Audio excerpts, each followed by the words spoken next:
네, 아빠 알아요. 그러면 그 링컨이 네 나이 때 뭐 하며 살은지 아니? 잘 모르겠는데요. 링컨은 네 나이 때 쉬지 않고 공부 열심히 했단다. 그러자 아들이 갑자기 재치가 있게 반응을 하기를, 아빠, 저도 한 가지 알 수 있을 것 같아요. 아브라함 링컨은 아버지 나이 때 대통령 하셨거든요. 우리는 지금 계속 왕 얘기를 하고 있는 겁니다. 옛날에는 왕이지만 지금은 대통령이고, 근데 우리는 대통령 그리고 또 왕 하면 너무 먼 당신 뭐 그런 이미지로 쫙 착안되잖아요. 실제 우리가 계속 우리 31장까지 나갈 때 계속 왕의 수업을 얘기를 들어야 되는데 이질감으로 들으면 안 되잖아요. 사실 우리는 요한계시록 20장 6절에 그리스도와 함께 왕 노릇하는 것이 우리 미래에 약속된 하나님의 약속이거든요. 우리는 왕의 비전이 있어요. 뭐 안 믿으면 그때 가서 억울하다고 할 거고, 믿으면 지금부터 조금 누리다가 갈 거고, 우리는 왕의 비전이 있어요. 그 왕의 비전, 다윗과 어쩌면 다윗보다 더한 위대한 왕의 자리가 우리에게 약속된 겁니다. 그리스도와 함께 왕 노릇하겠다. 요한계시록이 로마 시대의 산물이기 때문에요. 그 시대의 문화와 함께 복음을 전해서 그 시대의 로마 제국이 각 나라를 장악하면 어떻게 왕들을 세운지 아세요? 그 나라 백성 중에서 왕을 선택해서 왕으로 세워서 제국이 운영됩니다. 로마에서 왕을 파송하면 어떤 일이 벌어질까요? 식민지 국민들이 반발이 세지 않겠어요? 그런데 자국민에서 왕을 세우면 반발력이 자체적으로 일어나기 확률이 적으니까 제국의 지혜는 그 당국의 백성들 가운데에서 왕을 세우게 됩니다. 그 문화 가운데에서 당대의 이스라엘이나 주변 국가의 왕들은 다 로마 제국의 소위 분봉왕이다 이렇게 말을 하거든요. 그런 의미에서 우리는 분봉왕 예수 그리스도가 왕 중의 왕이라면 우리는 그리스도 이름 휘하에 있는 분봉왕 노릇을 하게 되는 거예요. 이 부분이 초점이 우리 한국교회가 많이 조명을 안 했기 때문에 우리가 왕의 비전이 너무 외람된 비전처럼 들려요. 사실은 굉장히 축복 중에 너무너무 큰 축복인데도 이걸 우리는 간과하고 있죠. 우리 왕의 비전이 있어요. 어제 저녁에 배구를 1세트에서 딱 졌는데 실력이 너무 차이가 나더라고요. 1세트에서 왜 이렇게 실력이 이렇게 차이가 나는 거예요? 우리가 실력이 훨씬 뒤지다 이런 생각이 들어갈 만큼 굉장히 패감이 있었어요. 네, 2세트, 3세트, 4세트를 쫙 이기는데 성소적인 승리를 보여줬습니다. 우리도 참 그렇게 승리할 건데요. 1세트 졌다고 좌절하지 말고 지금 우리가 1세트 지고 있는 분들 계시잖아요. 우리 전반전에 1세트 지고 있는 분들 계세요. 힘내십시오. 2세트부터 이길 겁니다. 후반기를 기대하시고 예수 그리스도 안에서 함께 극복하고 이기면 좋겠어요. 성서적 승리는 절대로 초반전에 이기지 않습니다. 그리고 맛있는 정말 멋있는 드라마는 전반전에 이기지 않아요. 주인공이 뺑뺑이도 치고 주인공이 그렇게 고생하고 그렇게 하는 것이 드라마의 맛 아니겠어요? 나중에 역전시킬 때 그 주인공의 부각되는 그 멋이 사실은 드라마의 맛이잖아요.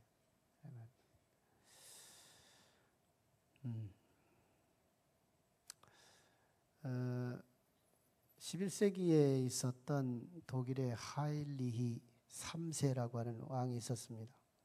이 사람이 왕 노릇을 하는 과정에서 회의감이 와요. 궁궐 생활이 답답하고 그래서 좀 수도원에 가서 수도라도 좀 한번 할까 하고 왕의 직위를 내던지고 수도원에 옵니다. 수도원장한테 저를 좀 수도하게 해주세요 신청을 하니까 수도원장이 왜 그러신가요? 궁궐 생활이 참 답답하고 회의감이 생겼어. 이 소리를 듣고 이렇게 수도원장이 보니까 수도원에 들어오는 동기가 적합하지가 않은 거예요. 그래서 왕에게 질문을 합니다. 폐하, 제가 한 가지 물어도 되겠습니까? 물어보시죠.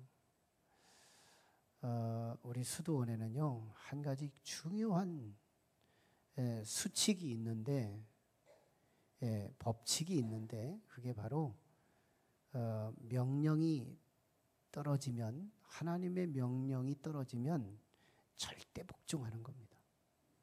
이거 하시겠습니까? 왕이 대답해요. 하겠습니다. 그런데요 우리 수도원은 그 하나님의 법이 이 구체적으로 수도원장인 나의 명령과 이 수도원에 있는 많은 스승들의 지시와 명령에 절대로 복종하는 것을 통해서 이루어집니다. 그래도 제 말에 복종할 수 있습니까? 그때 황제는 대답을 하는 거예요. 그렇게 하겠습니다.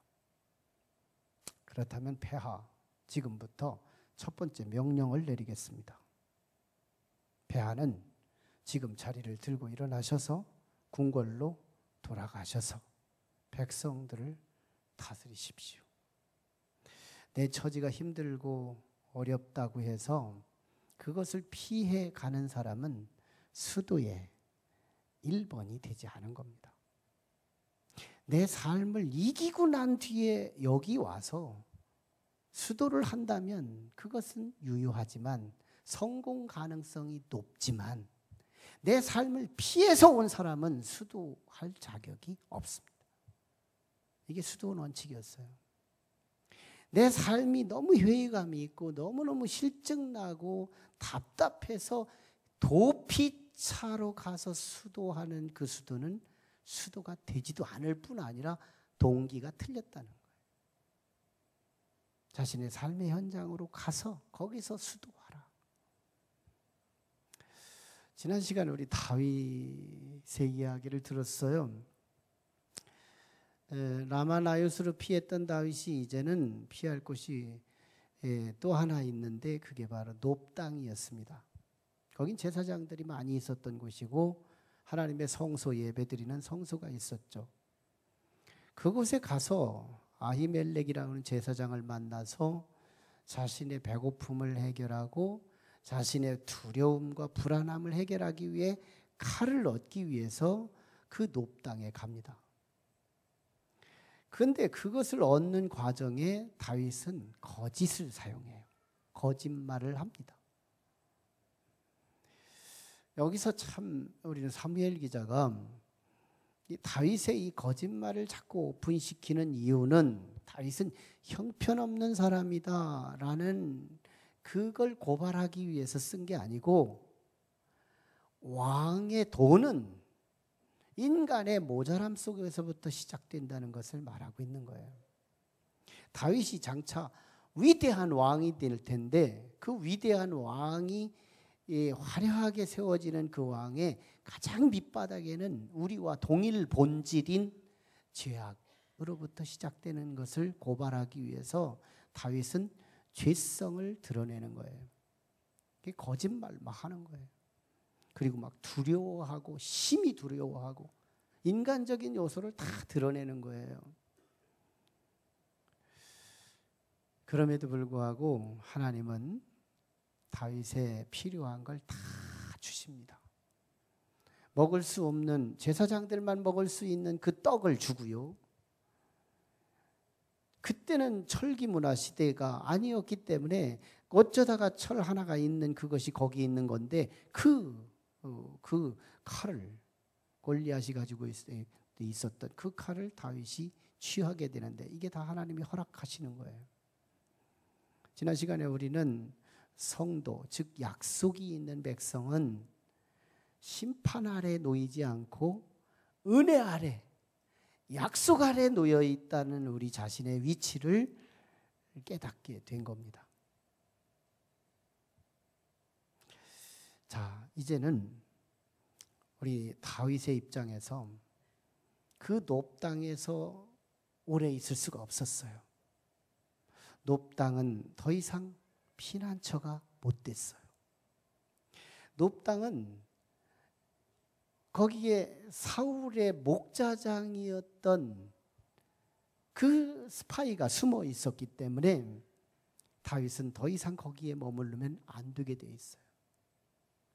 그래서 다윗은 피해서 야, 이제는 라마나옳도 아니요, 이제는 높당도 내가 피할 처소가 아니니 국경선을 넘어가야 되겠다, 이렇게 결심해요. 국경선을 넘어가려고 하니까 가까운 국경선은 바로 블레셋이었어요. 그 블레셋 땅으로 가려고 하니 두려움이 생겨요. 아, 내가 얼마 전에 골리앗을 죽였는데 혹시 거기 갔다가 체포돼서 죽을 수도 있는데, 이 불안이 없지 않았어요. 그럼에도 불구하고 다윗은 유대 땅을 떠나서 블레셋으로 가야 하는 이유는 그만큼 사울이 다윗을 죽이려고 호시탐탐 노리고 군사들을 풀어서 죽이려고 매일매일 추구했기 때문에 안 갈 수 없었던 거예요. 그러면서도 블레셋의 한 가지 희망, 아니 두 가지 희망, 뭐냐? 골리앗을 죽인 지가 몇 년 됐거든요. 그래서 지금쯤은 블레셋 사람들도 내가 골리앗을 죽였다는 이 기억이 아물아물거리며 지워지고 있을 것이라는 기대. 또 하나는 혹시 유대 땅에 유명한 장군이 지금 블레셋으로 투항해서 들어온다면 블레셋이 저런 유명하고 능력 있는 장군을 우리가 받아주자 하고 혹시 환영을 받을 것에 대한 기대, 인간적 요소죠. 그 기대가 이제 블레셋 가드 성으로 들어가게 됩니다. 그래서 다윗은 그곳으로 들어가요. 갔더니 웬걸 자기가 혹시 희망을 걸었던 그것은 깨지고 이 가드 왕의 신하들이 다윗이 골리앗을 죽였다는 소리를 거기서 언급하는 거예요. 왕이시여, 이 다윗이 우리의 장군 골리앗을 죽인 장본인 아니겠습니까? 이 사람이 유대 땅 왕 아니겠습니까? 실제로 이러가면서 다윗을 폭로하는 거예요. 그리고 이스라엘 여성 백성들이 다윗은 만만이요 사울은 천천히라고 노래하던 자가 아닙니까? 이 사람 죽여야 되잖아요. 우리 가까이 왔는데 이 사람을 죽이지 않으면 나중에 화근이 될 수 있습니다 하고 아기스 왕한테 얘기를 하자 다윗의 입장에서 얼마나 큰일 난 거예요. 이제는 꼼짝없이 죽을 수밖에 없잖아요. 전에는 요나단이 있어서 괜찮았고 그 전에는 또 미갈 때문에 살 수도 있었고 또 라마나옳에서는 어떤 일이 벌어졌어요? 은혜, 성령이 충만해가지고 원수들의 강팍한 가슴을 두부처럼 부들부들하게 만들어서 다윗을 보호하는 마음이 생겨서 하나님이 보호해 주셨는데 여기는 그런 성령의 역사도 안 나타나고 여기는 나를 보호할 만한 요나단 비슷한 사람도 없고 여기는 나 혼자요. 다 적군들인데 어떻게 하면 좋을까? 성령의 역사도 있는 것도 아니고. 그때 섬광처럼 머리에 스치는 아이디어 하나가 떠오르는데 미치자 연기하는 거였어요. 이건 거짓말 시리즈로 보면 계속해서 다윗은 거짓을 하고 있다는 시리즈일 수도 있지만요, 그보다 더 본질적인 것은 장차 다윗은 왕이 될 만한 기치가 있다는 것으로 보는 것이 더 지배적이에요. 아, 다윗은 장차 왕의 기질이 있다. 근데 더욱이 더 하나님은 다윗을 보호하는 채널로 지금 다윗에게 생각을 주셨다는 거예요. 우리가요, 생각을 내가 다 사용하는 줄 알지만요, 우리가 지나고 나면 생각나는 것들이 있어요. 그때 그 사람과 말싸움을 하는데 그때는 막 속수무책으로 당했어요. 집에 가서 밥 먹다가 생각하는데 좋은 말 한마디가 있는데 그거 한마디만 했으면 저거 유구무원을 만들었을 텐데 생각이 안 나던 그것이 왜 밥상머리에서 생각나느냐고. 내가 내 머리를 다 쓰는 줄 알지만 아니에요. 하나님께서 내 뇌를, 어느 뇌를 쓸까, 어떤 뇌를 생각나게 하실까, 다 하나님이 우리의 뇌를 다스리고 계시다니까요. 다윗에게 미친 척 연기하자는 이 생각이 왜 그 시간에 떠오르느냐는 말이에요. 침을 줄줄 흘려대고 이상한 소리, 혀가 돌아가는 소리를 하고 눈을 막 이렇게 부르키고 하고 있는 이 모습을 아기스 왕이 보니 미친 사람이 이 블레셋 땅에도 많을 텐데 왜 외국에 있는 미친 사람을 불러다가 이 왕 앞에 시간을 죽게 하고 이렇게 하고 있느냐 하고 신하들을 혼내면서 이 미친놈 내보내라고 해가지고 나왔는데 그게 다윗에게는 구사일생의 모습, 구원이었던 거예요. 그런데 놀랍죠? 하나님께서 구원하기로 작정하시면 이래도 구원, 저래도 구원, 이래도 살고 저래도 살고, 티코 타고 큰 다리에서 떨어졌는데 내 몸만 하나만 깨끗한 거예요. 살리려고 작정한 사람은 산다니까요. 하나님이 살리려고 작정하시면, 하나님께서 우리 회사를 살리려고 작정하시면, 하나님께서 우리 가정을 살리려고 작정하시면, 하나님께서 우리를 안전으로 보호하시려고 작정하시면 다윗처럼요, 이래도 저래도 그래도 살더라는 거예요. 하나님의 작정이 있는 거예요. 하나님이 작정하시면 사람 하나도 없어도 괜찮아요. 칼이 없어도 괜찮아요. 아군이 없어도 괜찮아요. 적진만 다 있어도 다윗처럼 놀라우게 하나님이 보호하시더라는 거예요. 보호하시더라. 그래서 다윗은 결국은 여기저기도 피난처가 없었어요. 놉 땅도 아니었고 블레셋 땅도 아니었어요. 그래서 어쩌나 하고 다시 유대 땅 그 인접 지역, 그 변두리 지역에 한 요새화되어 있는 동굴이, 석회암 동굴들이 너무너무 산재한 그런 동굴로 피해서 옵니다. 그게 아둘람 동굴이에요. 오늘 이 아둘람 동굴에 대해서 우리 함께 나누려고 하는 거예요. 이 아둘람 동굴에 다윗이 도착하니까 다윗이 외국에 갔다가 들어왔다는 소리를 다윗의 가족들이, 형제들이, 다윗의 아버지의 족속들이, 그리고 환난당한 백성들이, 그리고 빚진 사람들이, 그리고 마음의 원통함을 가진 사람들이, 오늘 2절에서 그런 사람들이 다윗에게 몰려왔는데 카운트해 보니까 400명가량이 모인 거예요. 엔게디 동굴이 그만큼 모일 수 있을까? 우리가 선교 여행을 가봐요. 그 아둘람 동굴이 그렇게 클까? 예. 우리 아둘람 동굴 좀 한번 보여줘봐요. 지도부터 좀 보여줄까요? 저 보면 여러분들 보이나요? 1번이 보이세요? 기브아? 보여요? 네. 1번 기브아로부터 다윗이 도피 생활을 시작했죠. 1번에서부터. 그리고 2번이 라마나옳, 저 제일 꼭대기. 예, 그렇죠. 센스 있어요. 라마나옳. 그다음에 세 번째 놉당. 예, 지난주에 이 놉당 편에 놉당 편에서 우리 왕의 수업을 들었죠. 그리고 나서 다시 아둘람으로 옵니다. 아둘람이죠. 아둘람. 거기서 6번 모압 땅으로 가서 이쪽 오른쪽에 제일 오른쪽 모압 땅으로 가서 다시 유대 땅, 사해를 건너서 유대 땅 헤레스풀 거기까지 가는 게 오늘 본문 말씀이에요. 예. 그런데 이제 그 아둘람 굴 좀 보여줘봐요.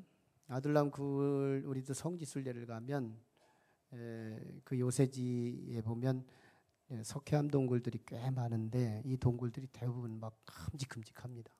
어떤 동굴은 600명, 700명 이상도 들어갈 수 있을 만큼. 저기 조그만한 사람들 보이죠? 그게 동굴인데 그 안쪽에도 막 굉장히 넓은 동굴들이 있죠. 이런 요새지에 있었던 거예요. 이 아둘람 동굴을 통해서 400여 명이 여기서 잠시 동안 도피 생활을 하게 되는데 이 아둘람이라고 하는 이 단어의 히브리어적 의미는 도피처, 안식처, 피난처 뭐 이런 의미를 갖게 됩니다. 그 예루살렘에서 남서쪽으로 36km 지점에 있고요. 블레셋 가자 지구 지금 팔레스타인 지역의 변방 지역에 위치하고 있습니다. 여기에서 다윗은 두 가지를 깨닫게 되고 배우게 돼요.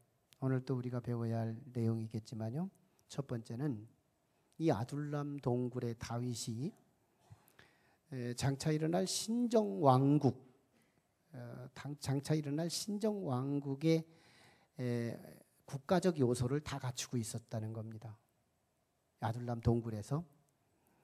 여러분 국가의 조건이 있어요. 나라가 되는 조건은 첫째 국토가 있어야 돼요. 땅이 있어야 된다. 그리고 왕, 지도자가 있어야 돼요. 그리고 백성, 국민이 있어야 돼요. 이 3요소가 국가적 요소입니다.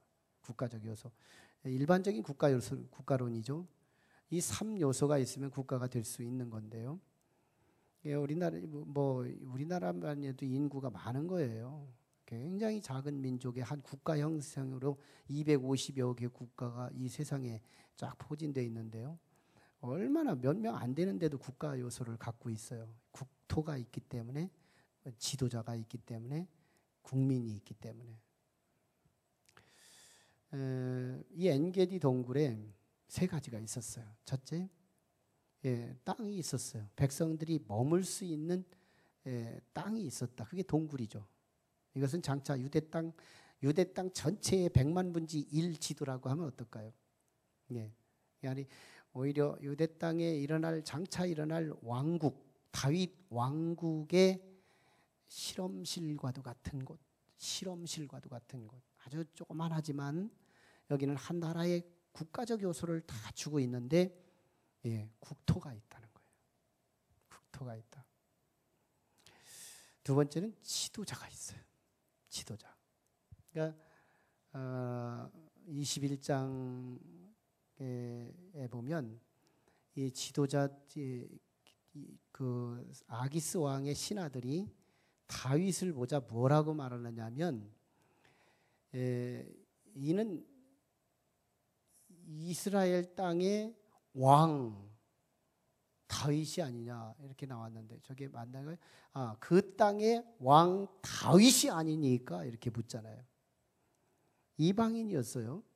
그런데도 하나님은 장차 다윗이 왕 될 것을 이방인의 입술을 통해서 계시하고 있는 거예요. 벌써 이방인들이 호칭하고 있죠. 왕이라고. 그 땅의 왕이 아닙니까? 왕 다윗 아닙니까? 이렇게 말하죠. 근데 오늘 본문 2절에서도요.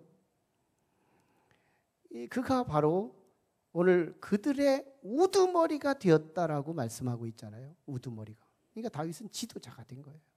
왕의 수업 맞잖아요. 왕의 수업이잖아요. 왕의 교훈을 배우고 있는 거예요.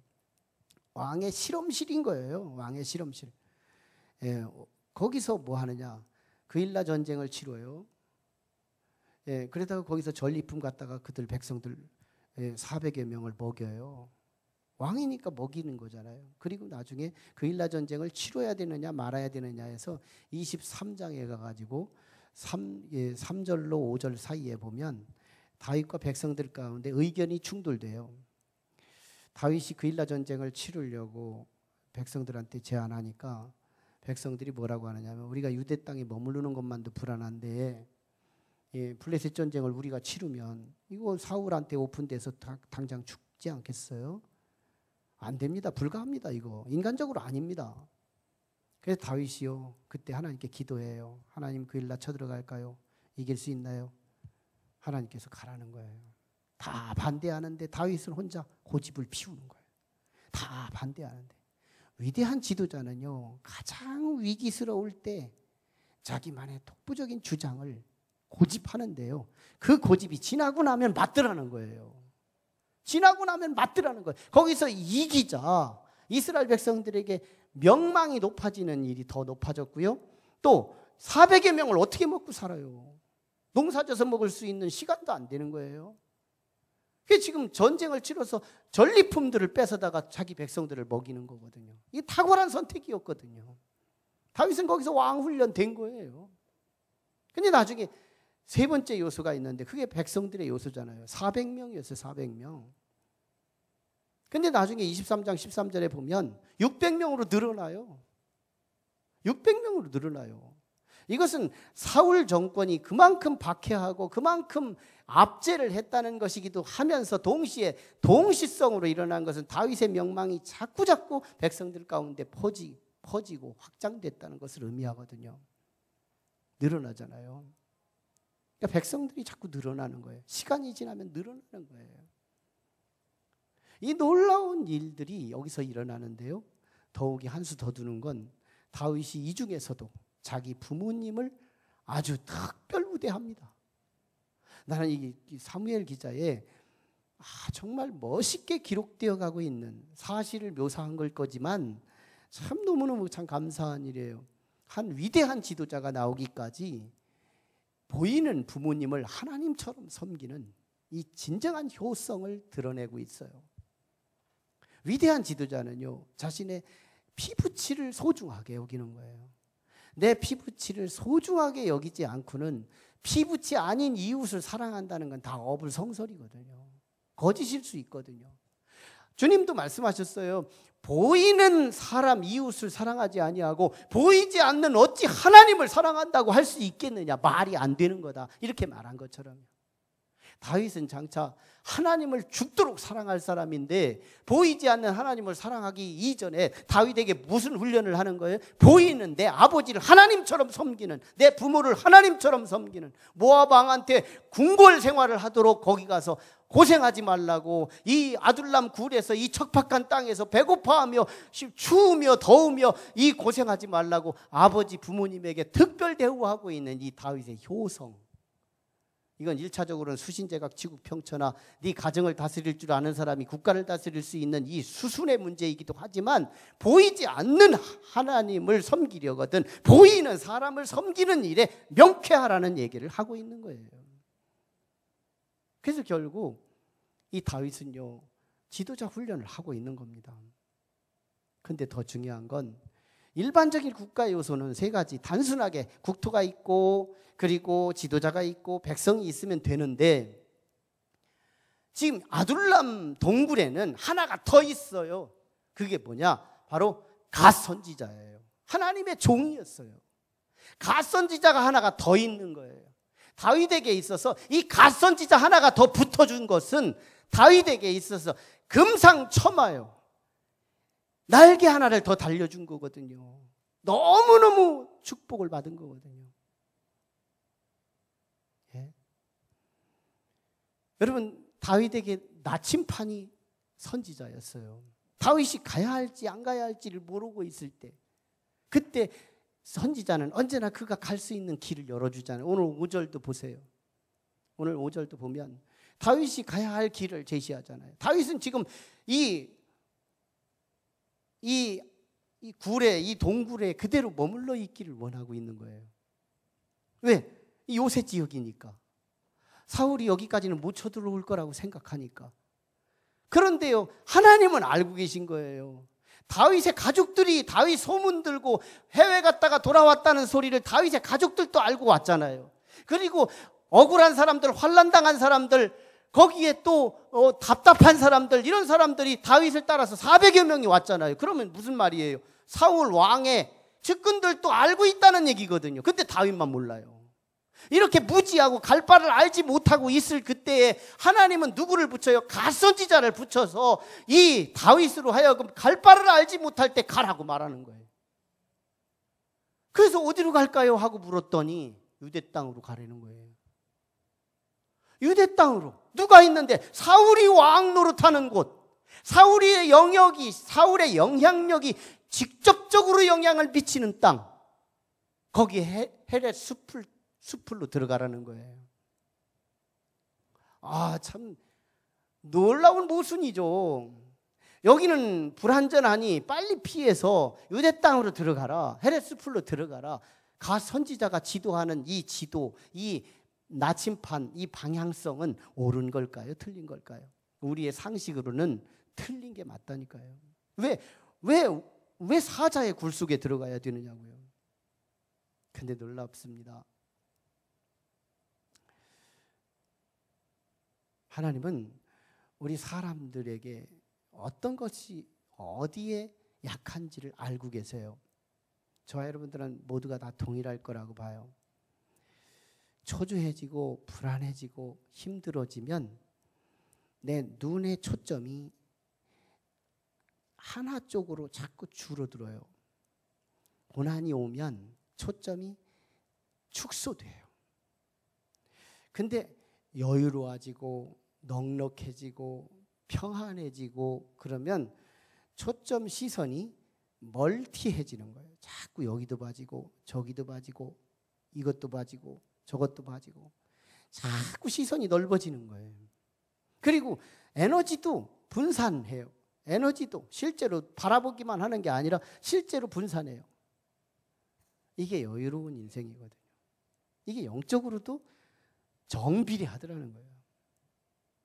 다윗이 블레셋 땅이나 가장 안전지대, 아둘람 동굴 이런 곳에 있으면 자기 딴에는 여기는 안식처야, 여기는 피난처 확실해, 이러고서 다윗은 하나님보다는 동굴을 더 의지하고 더 마음의 평안을 가지고 거기서 백성들을 다스리며 군림하고 이 음식 어디 가서 적진을 막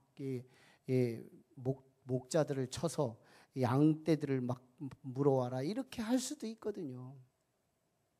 그런데 하나님은 다윗에게 더 불안한 장소로 몰고 가요. 유대 땅으로 들어가라.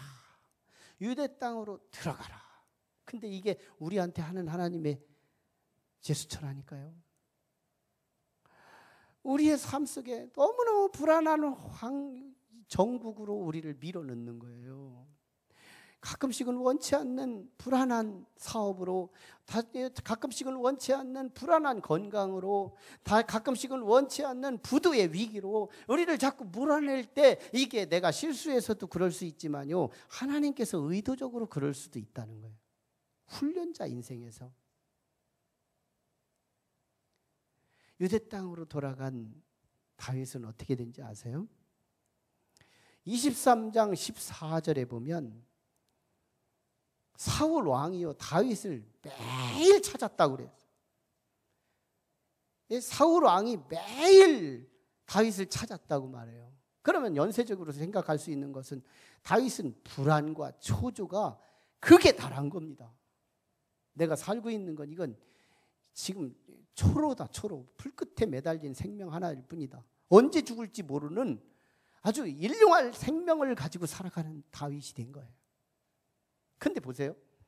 거기서 요나단을 만나서 하나님의 도우심 속에서 다윗의 믿음을 보면요, 16절이에요. 23장 16절에 보면 뭐라고 말씀하느냐면 다윗에게 그에게 하나님을 힘있게 의지하게 했다라고 말해요.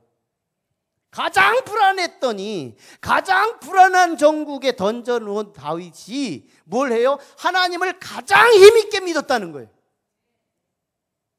우리가 고난이 필요한 거라는 거예요. 우리의 삶 속에서 그저 아둘람 동굴같이 편안한 동굴만이 우리의 집이 아니라는 거예요.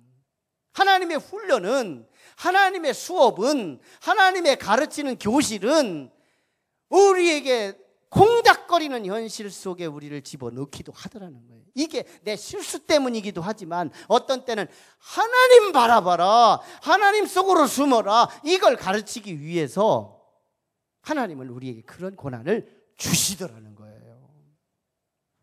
다윗이 언제 힘있게 하나님을 의지했어요? 사울이 매일 다윗을 찾았을 때 다윗이 하나님을 힘있게 의지했다는 거예요. 우리 하나님을 힘있게 의지해요? 믿음 있으시네요. 우리는 여유 있으면 자꾸 분산되지만 초조해지고 힘들면 하나님께 대한 초점이 선명하잖아요. 우리에게 주신 오늘의 고난, 오늘 헤레스풀 같은 그런 고난, 이런 고난이 우리에게 주어졌을 때 저는 하나님 동굴로 숨기를 원합니다. 하나님 동굴로 숨었으면 좋겠어요.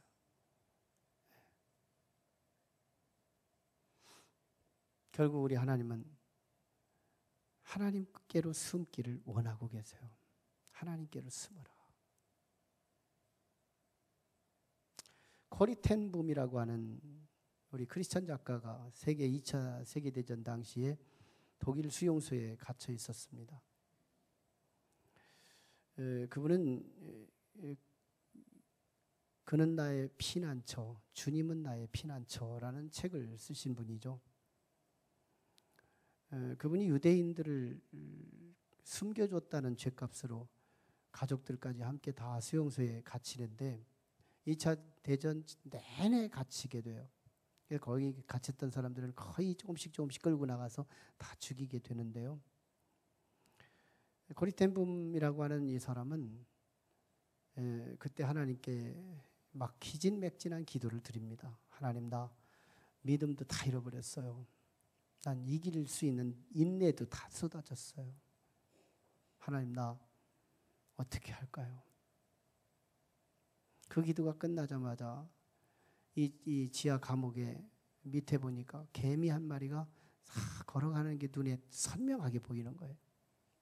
개미가 건너가는데 이상하게 물이 흐르는 조그마한 도랑 같은 그곳에 개미가 그 물결을 보자 구멍 속으로 팍 파고 들어가서 숨더라는 거예요. 그때 하나님의 소리를 들어요. 그때 하나님의 음성으로 듣습니다. 참 직관력 있는, 영적 직관력 있는 사람들은 내게 일어나는 일들, 사소한 일들 속에서 하나님의 음성이 들려요.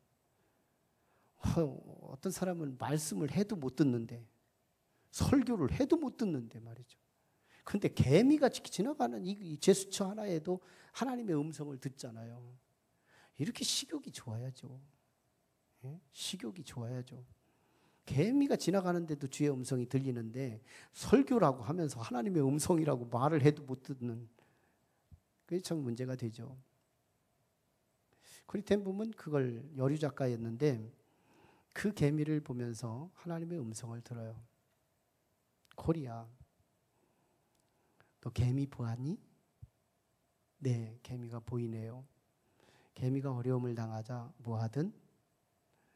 예, 작가니까 굉장히 상상력이 풍부했죠. 예, 동굴로 들어가네요. 피난처로 들어가네요. 그거다. 넌 내 숲으로 들어와. 개미처럼 내 동굴로 들어와. 그래서 유명한 책 중에 예수는 나의 피난처라는 책이거든요. 그래서 그때부터요, 그는 감옥에서 주님만 불러대요. 주여, 나를 건져주세요. 나는 믿음도 없어요. 나는 근력도 안 남았어요. 막 그러고서 이제 기도하는데 주께서 음성이 또 들리는 거예요. 코리야, 너 네 믿음 없음을 보지 말고, 네 믿음 없음을 보지 말고, 네 연약함을 보지 말고 나를 봐라. 나를 봐라. 그래서 거기서요, 유독이 하나만 살아난 거예요. 그게 경험이잖아요. 생명의 경험. 그래서 그때부터 계속 주님의 품 안으로 그 주님을 부르고 주님을 사모하고 그 생명이 다 죽어가는데 매일 사람씩 끌고 나가서 막 죽이는 소리, 비명 소리가 들리는 상황 속에서 자기가 지금 이제 사망의 계곡 속에 있는 거잖아요. 그때 하나님을 불러대고 계속 불러대는데 그때 해방이 되면서 독일이 항복한 거예요. 그래서 거기서 나온 거예요. 나오고 나서 33년 동안 크리스찬 작가로서 책을 저술하고 세계 방방곡곡을 다니면서 간증을 하는데요. 주는 우리의 영원한 피난처다. 주는 나의 피난처라는 책에서 주는 우리의 피난처라고 모든 백성들에게 오직 주님께만 숨으세요. 주님께만 들어가세요. 주 안에 계시세요. 주 안에 있으면 되는 거예요. 우리는 아둘람 동굴이 비전이 아니에요. 오늘 우리의 비전은 예수 동굴이 비전인 거예요. 예수 동굴에 영원히 숨기를 바랍니다. 예수 동굴에서 배우시기를 바랍니다. 예수 동굴에서 안식을 누리시기를 바라요. 예수 안에 생명이 있어요. 예수 안에 안정이 있어요. 예수 안에 형통이 있어요. 예수 안에 배움이 있어요. 예수 안에 모든 것이 있는 거예요. 우리는 아둘람 동굴이 비전이 아니에요. 아둘람 동굴은 내가 언제 망하는지도 모르게 망하고 있는 거예요. 우리 친구들만 온 게 아니라 사울의 친구들도 급습해서 들어올 수 있는 위험이 도사리고 있는 곳이 아둘람 동굴이에요. 아니에요. 유대 땅, 오히려 사울이 판치고 있는 그 땅 한복판이라 하더라도 하나님 동굴에 숨은 자는, 그리스도 동굴에 숨은 자는 거기서 빗발치는 창자국 속에서, 화살촉 사이에서도, 그 속에서도 다윗은 어떻게든지 살려내더라는 거예요. 그리고 왕이 되더라는 거예요. 우리도 왕의 교육을 배우는 거예요. 우리의 생활 속에서 하나님이 어떤 때는 너무너무 원치 않는 고난 속에 나를 집어 던져서 그래도 하나님 볼래? 그래도 하나님 볼래? 우리를 얼마나 가르치는지 몰라요. 뭘? 인내의 성품을 가르치는 거예요.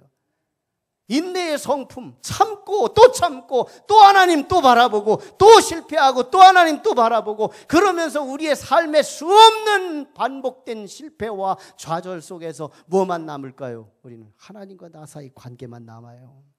하나님을 남긴 사람, 하나님은요 우리를 버리지 않으시거든요. 부모님은 우리를 버리세요. 버리고 먼저 가시더라고요.